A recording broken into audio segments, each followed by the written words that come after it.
আমি একদিন রাস্তায় হাঁটতে হাঁটতে ওদের বস্তিতে যাওয়ার পরে দেখতেছি ও একটি দোকানে কাজ করতেছে। কাজ করার পরে আমি তাকে বললাম যে তোমার মা বাবা আছে? হ্যাঁ। ও বললো কি যে আমার মা বাবা নেই, ওর মা অন্য কোথায় চলে গেছে আর তার বাবা জেলখানায় থাকে।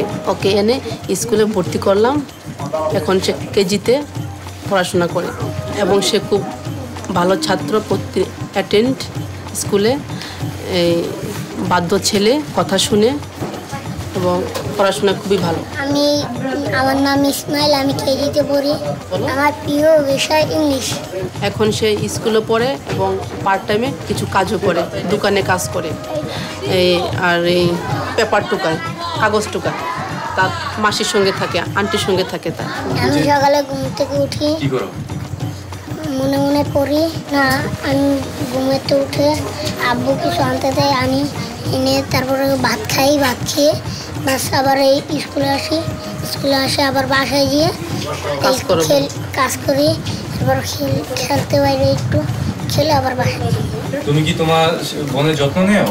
এই ও যদি খেতে চায় সব খাওয়াই, আমাদের টাকা থাকলে চাই যদি সেটি খাওয়াই। আচ্ছা, তোমার বোন কি তোমার সাথে স্কুলে আসে? তুমি সেই পড়াশোনা শেষ করে বড় হয়ে কি হতে চাও? ডাক্তার। মানুষদের কি সাহায্য করবা? কি হয়, কষ্ট হয়।